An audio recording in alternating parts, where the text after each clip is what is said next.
She lived at the edge of a quiet town, in a small house where the windows always looked fog-kissed, as if morning itself liked to lean close and listen. The air around her home carried a constant scent of earth and rain, even on the driest days. Some said it was because her garden was always watered. Others said it was because she spoke to the sky. But those who truly knew her, the ones who had stood at her gate and felt their own shoulders loosen, called her the keeper. Not because she owned the garden or because she controlled it, but because she listened to it the way you listen to someone you love, the way you listen to a truth you forgot you knew. Every morning, before the sun rose, she walked barefoot through dew and silence. Her feet pressed softly into the soil like a promise. Her hands brushed petals still heavy with sleep, and she greeted each bloom like an old friend.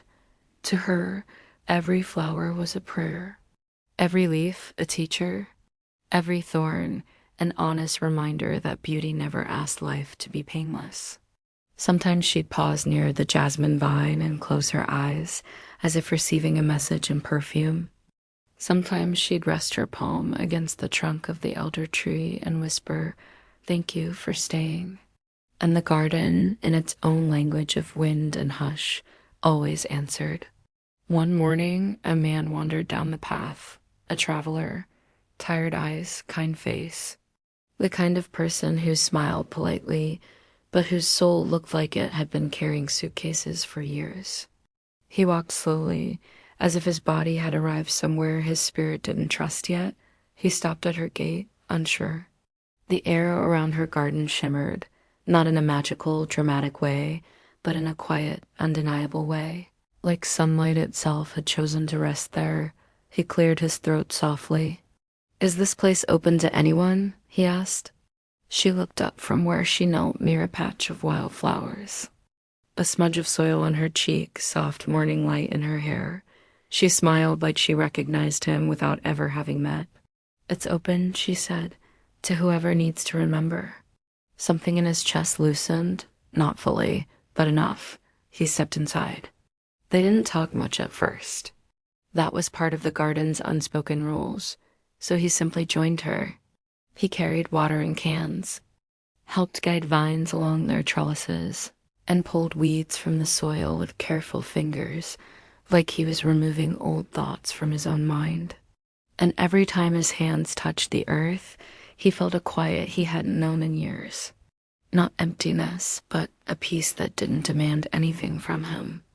At one point, he noticed something strange. His thoughts weren't screaming. They still came, memories, worries, but for the first time, they were just passing clouds. On the third morning, he spoke.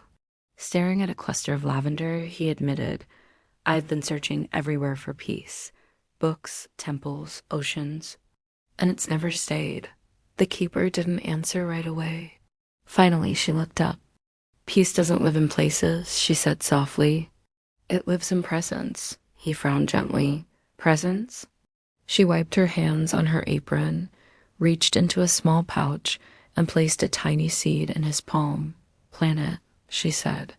He knelt, dug a small hole, and placed it carefully inside. When he looked up, she said, "Now wait." He blinked. "Wait for what?" Her expression was tender. "Feel your breath," she whispered. "Feel the earth holding it. Feel the stillness that exists even under your noise." He listened, not with his ears, but with his body, with a nervous system that had forgotten safety could be this quiet. "That," she said, "is peace. It's been waiting for you all along." Days turned into a small eternity. They worked side by side.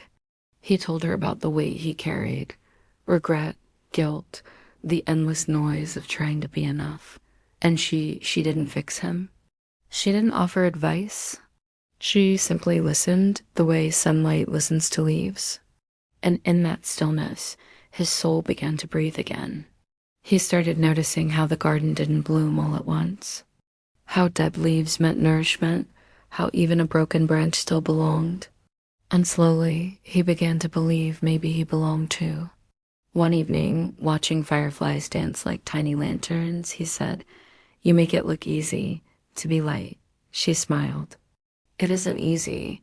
I just stopped fighting the dark. How? He asked. She pointed to the stars. They don't ask the night to go away, she said. They just shine through it. Something in him opened them like a door unlocking in a long-closed house. He realized the love he'd been searching for wasn't something to find, but something to allow. Like breath, like rain. When he left the next morning, he didn't take flowers or seeds. He took stillness, gratitude. At the gate, he hesitated, afraid of losing it. The keeper seemed to read his fear. You won't lose it, she said. Not if you remember to return not here, but within. And then he walked away, carrying the garden in his chest. Years later, when life grew loud again, he would close his eyes and see her there, kneeling in her garden, hands in the soil. He would hear her voice, soft as rain. Love isn't somewhere you go. It's something that grows wherever you stand if you let it. And every time he remembered that, the world became holy again.